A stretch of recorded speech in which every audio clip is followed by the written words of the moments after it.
श्रोता बंधुओं, आपका हार्दिक स्वागत है। आज मैं आपके सामने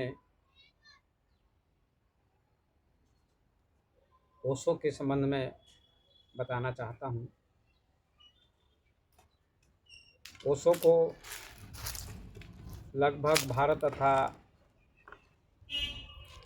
दूसरे देशों में भी लोग जानते हैं। आज उनका संबोधि दिवस है। 21 मार्च 1953 में उनको संबोधि प्राप्त हुई थी, अर्थात बुद्धत्व उपलब्ध हुआ था। बुद्धत्व का मतलब होता है आत्मज्ञान। उनको आत्मज्ञान प्राप्त हुआ था, इसीलिए 21 मार्च को ओशो का संबोधि दिवस माना जाता है। उनका संबोधि दिवस आज है। आइए, उन्होंने संबोधि प्राप्त करने के बाद, बुद्धत्व प्राप्त करने के बाद ये घोषणा की थी कि अब मैं अस्तित्व से जुड़ चुका हूँ और प्रकृति ने मेरे लिए सारे द्वार खोल दिए हैं। अब मैं किसी के द्वार पर ज्ञान प्राप्त करने नहीं जाऊंगा, किंतु सारी दुनिया को मेरे पास आना होगा। और उन्होंने पूरे भारत तथा पूरे विश्व में उन्होंने जो प्राप्त किया था उसका प्रचार प्रसार किया। और उन्होंने पूरे भारत तथा यूरोप को आंदोलित किया, झकझोरा। एक नई क्रांति की, नया बदलाव किया। और उन्होंने भारत तथा विश्व के तमाम महापुरुषों पर अपना व्याख्यान दिया।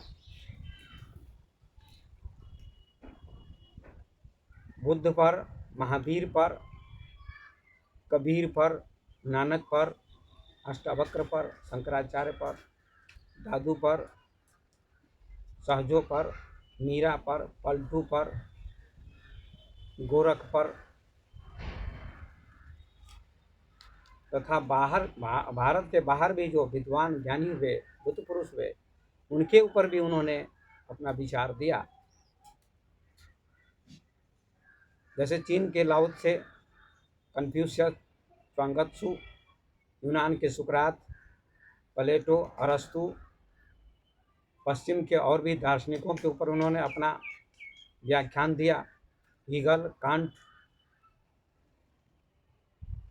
आदि संतों पर, महापुरुषों पर उन्होंने बहुत विस्तार से व्याख्यान दिया है। यह बात भारत के लोग जानते हैं और भारत के बाहर के लोग भी जानते हैं, सारी दुनिया जानती है। आज का मेरा विषय है, भारत ओशो को नहीं समझ पा रहा है। तो बंधुओं, मैं कहना चाहता हूँ कि भारत के ऊपर भी उन्होंने बहुत सुंदर विचार व्यक्त किया है। भारत एक अनूठी संपदा, भारत का भविष्य, मेरा स्वर्णिम भारत, स्वर्ण पाखिता जो कवि, अब है भिखारी जगत का।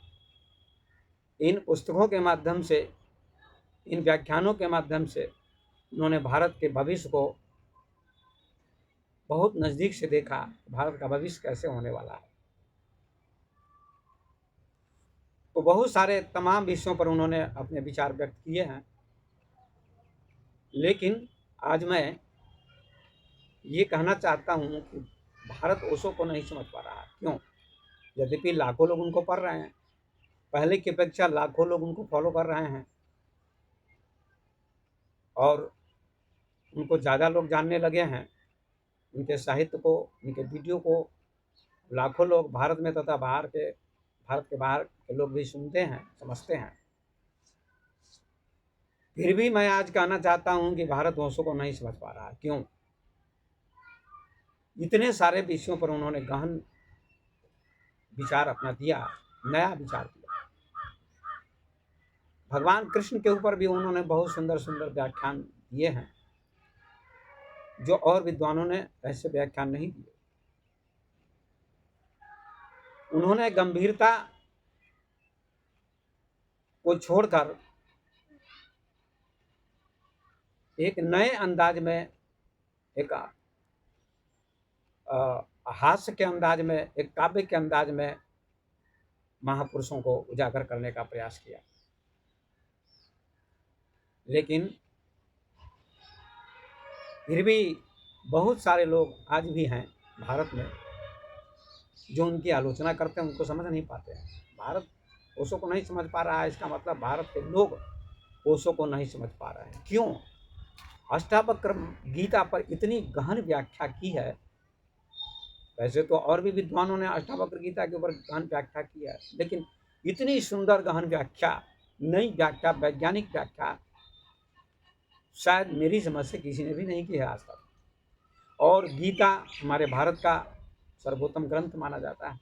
गीता पर भी उन्होंने ऐसा विशाल वाङ्मय खड़ा किया है कि ऐसी व्याख्या बहुत कम लोग कर पाते हैं। एक नई दृष्टि उन्होंने डाली है, भगवत गीता का मनोविज्ञान।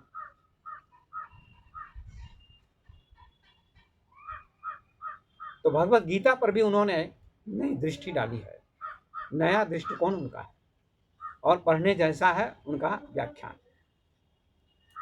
नाम ले या न ले, लेकिन लोग उनके व्याख्यानों को जरूर पढ़ते हैं, वीडियो को जरूर सुनते हैं। एक नहीं, लाखों लोग सुन रहे हैं।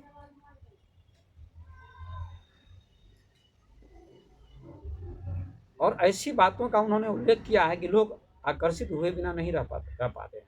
आकर्षित होना ही पड़ता है।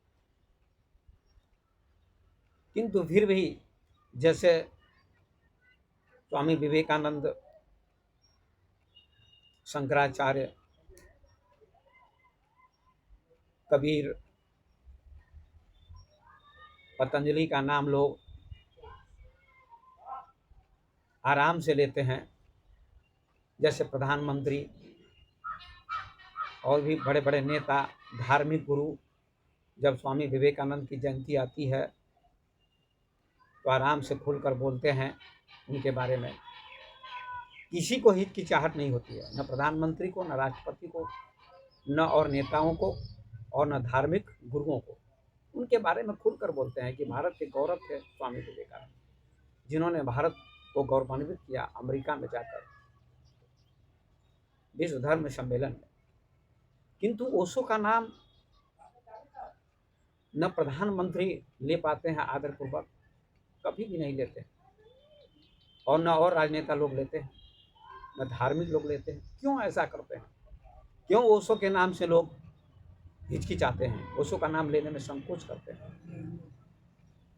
मुझे ऐसा लगता है कि उनके मन में ऐसा डर बना हुआ है कि ओशो का नाम लेंगे तो हमारा सम्मान कम हो जाएगा, देश में हमारी जो इज्जत हो रही है, प्रतिष्ठा हो रही है, वो नहीं होगी। क्यों भाई? ओशो का नाम लेने से आपकी प्रतिष्ठा कम हो जाएगी? बिल्कुल नहीं। ये आपकी कमजोरी है, आपके पास हिम्मत नहीं है। चाहे वो प्रधानमंत्री हो, चाहे कोई नेता हो, चाहे धार्मिक गुरु हो, ओशो का नाम लेने में आप हिचकिचाते, इसका मतलब कि ओशो को समझ नहीं पा रहे हैं। ओशो ने हजारों विषयों पर इतना व्याख्यान दिया, फिर भी लोग उनका नाम लेने में हिचकिचाते हैं। सिर्फ एक बात को लेकर आज मैं उजागर करना चाहता हूं इस बात को। सिर्फ एक बात को लेकर प्रधानमंत्री और भी नेता तथा धार्मिक गुरु, चाहे कबीरपंथी हों, चाहे राम के मानने वाले हों, चाहे कृष्ण के मानने वाले हों, चाहे सनातन धर्म के मानने वाले हों, सारे लोग ओशो का नाम लेने में हिचकिचाते हैं। क्यों? ओशो को पढ़ते सभी है छुप कर। ओशो ने कहा है कि मैं नमक हूं। जैसे सब्जी में नमक डाला जाता है तो सब्जी स्वादिष्ट हो जाती है, पर कोई नहीं कहता नमक लाओ, लोग कहते हैं सब्जी लाओ। पर नमक के बिना सब्जी स्वादिष्ट नहीं हुआ। इसी प्रकार से ओशो ने कहा मैं नमक हूं। सारे शास्त्रों में मैंने नमक डालने का काम किया, सारे महापुरुषों को मैंने उजागर किया। धर्म में जो पाखंड था, जो धूल पड़ गई थी, उसको ओशो ने साफ किया। इसलिए धार्मिक गुरु तिलमिला गए, राजनेता तिलमिला गए और ओशो को बर्दाश्त नहीं कर सके। तो क्यों ओशो का नाम लेने में हिचकिचाते हैं? शंकराचार्य का नाम, स्वामी विवेकानंद का नाम, कबीर का नाम, बुद्ध का नाम लेने में कोई नहीं हिचकिचाता है, पर ओशो का नाम लेने में क्यों हिचकिचाते हैं? क्यों उनकी गिग्गी बंध जाती है? क्यों उनकी जबान बंद हो जाती है? कारण है कि ओशो आग है। ओशो ने वह कहा जो किसी ने भी नहीं कहा था। न बुद्ध ने, न महावीर ने, न कबीर ने, न नानक ने, न शंकराचार्य ने, न पतंजलि ने, न गोरख ने, न अष्टावक्र ने, किसी ने भी यह बात नहीं कही थी जो बात ओशो ने कही। यद्यपि ज्ञान की बात, वेदांत की बात, भक्ति की बात सभी ग्रंथों में है। सब महापुरुषों ने ज्ञान की बात, ध्यान की बात, कर्म की बात, भक्ति की बात की है, लेकिन ओशो ने एक नई बात की है जो और महापुरुषों ने नहीं की।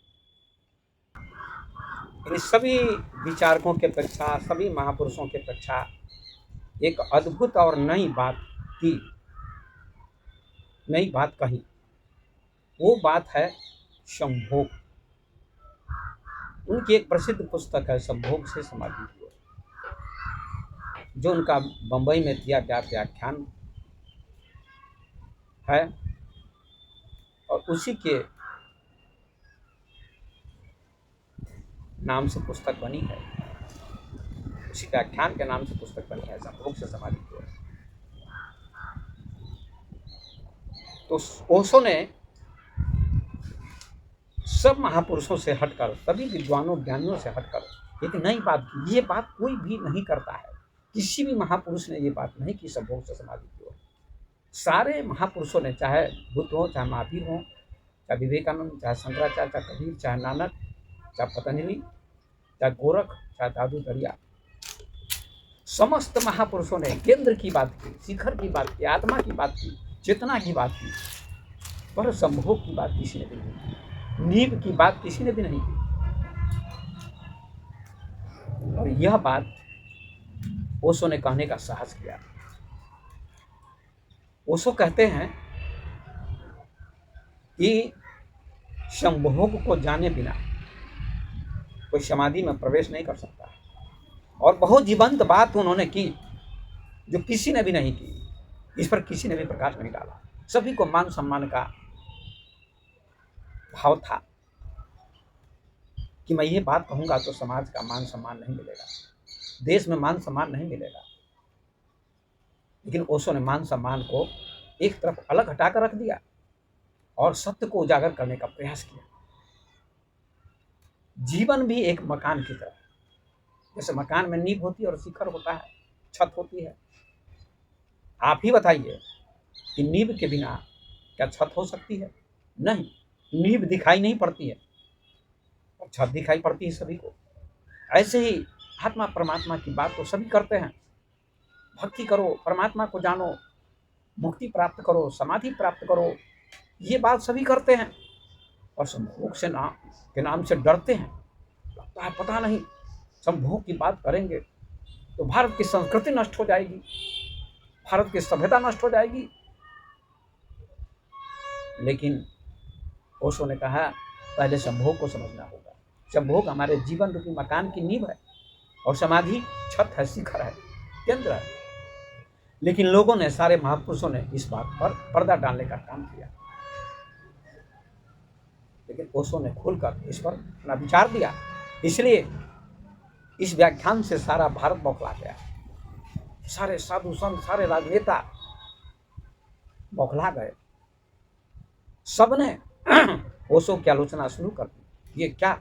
ओशो ने कहा कि बात संभोग से समाधि की ओर। संभोग से समाधि कैसे मिलेगी? अवश्य मिलेगी। ओशो ने कहा सबने वासना को दबाने का काम किया, चाहे बुद्ध हो, चाहे महावीर हो, चाहे शंकराचार्य हो, चाहे विवेकानंद हो, चाहे कबीर, चाहे नानक, चाहे दादू, चाहे दरिया, समस्त महापुरुषों ने वासना पर पर्दा डालने का काम किया, क्योंकि वासना स्वाभाविक है, सहज है, प्रकृति की देना, प्रकृति की भेंट है। और वासना से राम, कृष्ण और बुद्ध और कृष्ण भी नहीं बच सके। वासना का उपयोग राम, कृष्ण, बुद्ध, महावीर, शिव सब ने किया, लेकिन उससे ऊपर उठ गए। चर्चा करने में क्या है? विवेकानंद की बड़ी चर्चा होती है, हम भी सम्मान करते हैं, सारा भारत सम्मान करता है, सारा विश्व सम्मान करता है। लेकिन विवेकानंद ने कभी भी संभोग की बात नहीं की, समाधि की बात की, वेदांत की बात की, ब्रह्मचर्य की बात की। पर ब्रह्मचर्य उपलब्ध होगा कैसे बिना संभोग के? कभी नहीं हो सकता।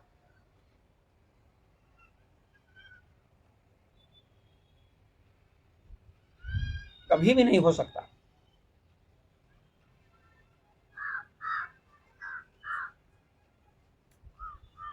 लेकिन ओशो ने कहा संभोग में अटकने की जरूरत नहीं है, संभोग से समाधि की यात्रा करनी चाहिए। लोग कहते हैं, पूरा भारत कहता है कि ओशो सेक्स की बात करते हैं, सेक्स में डुबाने का काम करते हैं। बिल्कुल गलत बात है। ओशो जैसा सही कहने वाला कोई नहीं मिला आज तक भारत में, विश्व में। ओशो ने भोग से समाधि की पुस्तक में कहा कि सेक्स का सबसे बड़ा दुश्मन मैं हूं पृथ्वी पर। और आज ब्रह्मचर्य की शिक्षा देने वाले, चाहे शंकराचार्य हो, चाहे विवेकानंद हो, चाहे कोई हो, हम सभी महापुरुष का आदर करते हैं, ऐसा नहीं कि आदर नहीं करते हम। लेकिन ओशो ने आंखें खोल दी है पूरे भारत की, पूरे विश्व की, चाहे हमारी भी। यदि ब्रह्मचर्य की बात हो रही है, समाधि की बात हो रही है, भक्ति की बात हो रही है, ज्ञान की बात हो रही है, वेदांत की बात हो रही है, योग की बात हो रही है, और संभोग की बात नहीं हो रही, कोई भी नहीं करता। न कबीरपंथी करता है, कोई महात्मा डरता है ओशो का नाम लेने में। फिर इतनी जनसंख्या क्यों बढ़ रही है? 1 अरब 40 करोड़ लोग हो चुके हैं भारत में। चीन को भी मात करने पर भारत लगा हुआ है। फिर ब्रह्मचर्य के द्वारा क्यों नहीं संख्या कम हो रही, जनसंख्या? विवेकानंद के मार्ग पर लोग चलते हैं, शंकराचार्य के मार्ग पर चलते हैं, बुद्ध के मार्ग पर चलते हैं, तो जनसंख्या कम होनी चाहिए। जनसंख्या क्यों बढ़ रही है? क्यों लोग परेशान हैं? उसने कहा जनसंख्या विस्फोट, जनसंख्या इतनी हो जाएगी कि कोहनी हिलाने की भी जगह नहीं मिलेगी एक दिन। ये किसके द्वारा हो रहा है? संभोग के द्वारा हो रहा है, संभोग के द्वारा। सृष्टि संभोग के द्वारा होती है, न कि समाधि के द्वारा। उसको कहते हैं परमात्मा बच्चे को पैदा करता है, बूढ़े को उठाता है, पीले पत्तों को गिराता है, नए पत्तों को जन्माता है। इसका मतलब प्रजनन की क्रिया परमात्मा के द्वारा ही हो रही है।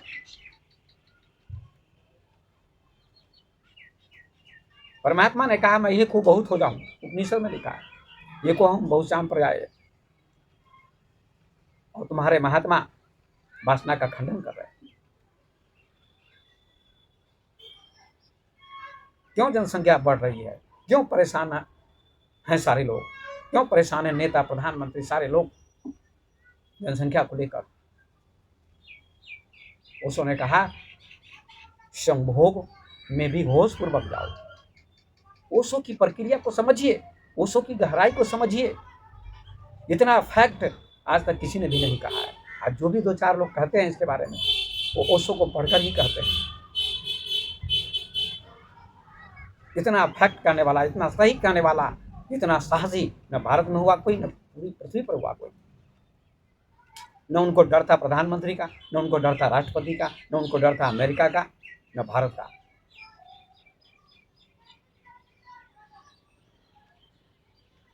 इसलिए उन्होंने रीगन को भी फटकार लगाई थी, अमेरिका के राष्ट्रपति को। यहाँ के मुरारजी देसाई को भी, जो प्रधानमंत्री थे, उनको भी उन्होंने फटकारा था। सारे साधु संतों को भी फटकारा था। साधु संत भी बेईमान है, उनकी पुस्तकें पढ़ते हैं लेकिन उनका नाम नहीं लेते हैं। बस 2-4 लोग धन्यवाद के पात्र हैं जो उनका नाम लेते हैं। अब तो काफ़ी लोग ले रहे हैं, हक लोग ले रहे हैं, चाहे पढ़ने वाले लोग ले रहे हैं, लेकिन साधु संतों की मैं बात करता हूँ।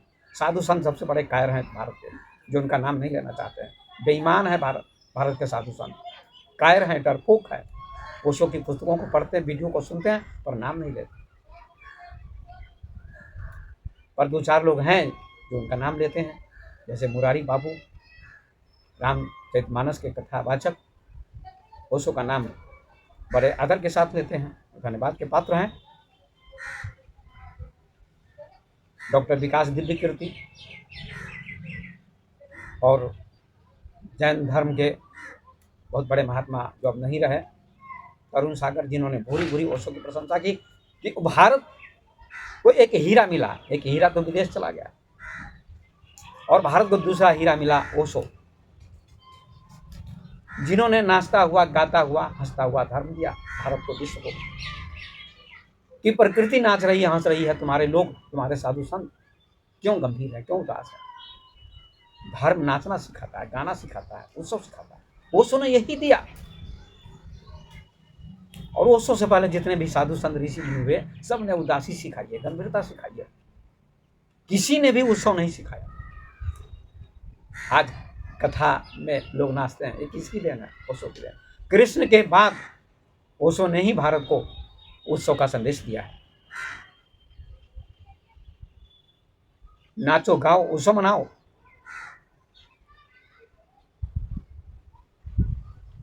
मीरा ने भी तो नृत्य किया था, फिर तुम क्यों खंडन नहीं करते हो मीरा का?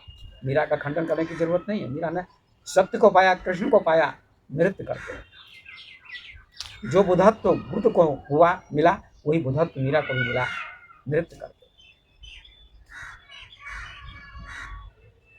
और ओशो को समझने का प्रयास लोग नहीं करते हैं। ओशो भारत के गौरव हैं। मैं आप लोगों से कहना चाहता हूँ, भारत के लोगों से कहना चाहता हूँ कि ओशो को पढ़िए, ओशो को समझिए। ओशो को पाकर भारत धन्य हुआ है, मानवता धन्य हुई है। लेकिन लोगों का दुर्भाग्य है,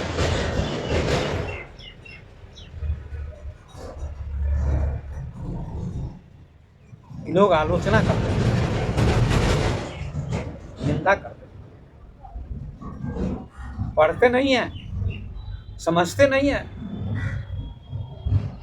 और बिना पढ़े, बिना समझे उनकी आलोचना करते हैं, उनकी निंदा करते हैं। ओशो ने तो कहा ध्यान करो, ध्यान पर इतना जोर दिया। बुद्ध के बाद ध्यान का प्रचार करने वाले विश्व में और भारत में केवल ओशो। और ओशो ने कहा ध्यान करोगे तो युद्ध बंद हो जाएगा। आज जो यूक्रेन और रूस में युद्ध चल रहा है 3 वर्षों से, यदि ध्यान करते लोग तो युद्ध बंद हो जाता।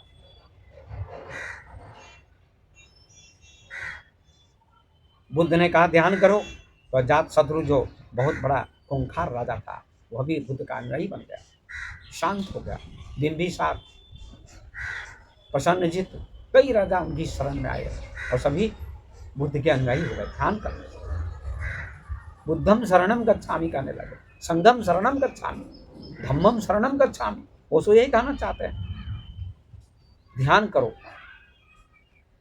और ध्यान करने से ऊर्जा ऊपर उठेगी और युद्ध की संभावना समाप्त हो जाएगी। इसलिए मैं भारतवासियों से कहना चाहता हूँ कि ओशो को समझें। ऐसे ही ओशो ने ओशो अपना नाम नहीं रखा। ओशो का अर्थ होता है सागर। सागर जैसा विराट व्यक्तित्व वाला पुरुष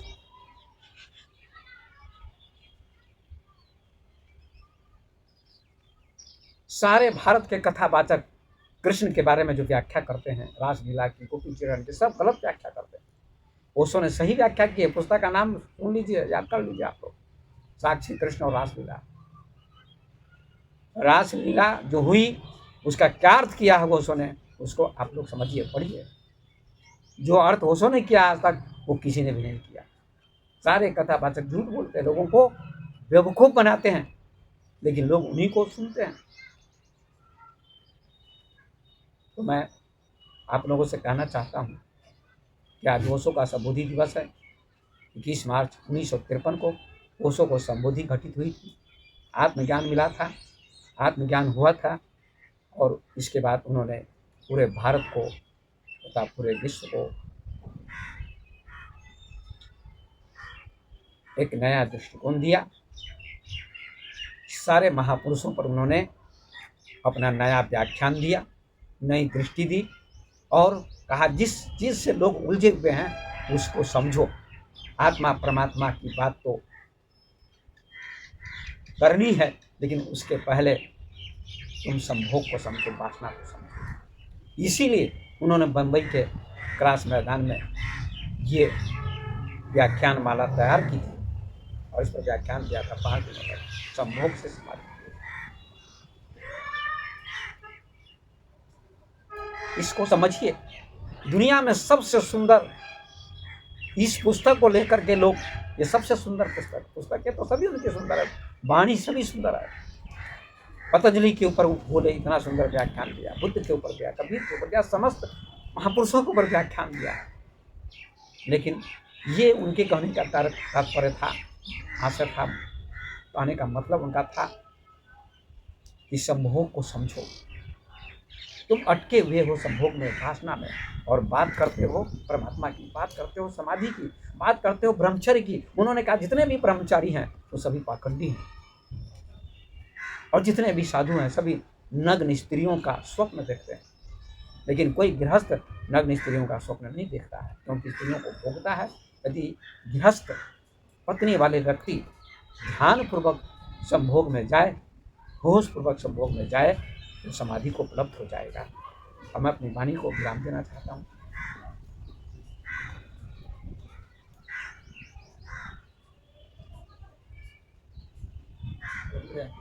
तो आज मेरे कहने का जो तात्पर्य है, मतलब है, ओशो को समझें। भारत ओशो को नहीं समझ पा रहा है। मैं साधु संतों से भी, विद्वानों से भी, राजनेताओं से भी निवेदन करता हूँ कि ओशो को समझें, गहराई से समझें, उनके साहित्यों का अध्ययन करें और उनके वीडियो को गहराई से सुने। अभी मैं आत्म पूजा उपनिषद पढ़ रहा हूँ, लगता है कि सारे ग्रंथों का सार है उसमें, इतनी गहरी बातें उन्होंने की है, लेकिन लोग पढ़ना नहीं चाहते हैं। तो मैं अपनी वाणी को विराम देता हूँ। 21 मार्च 1953 को ओशो का संबोधि दिवस मनाया जा रहा है। आप सभी धन्यवाद के पात्र हैं। अपने जीवन को ओशोमय बनाइए, प्रेममय बनाइए, ध्यानमय बनाइए। इन्हीं शब्दों को कहते हुए ओशो के चरणों में नमन करते हुए अपनी वाणी को विराम देता हूँ। बहुत बहुत धन्यवाद।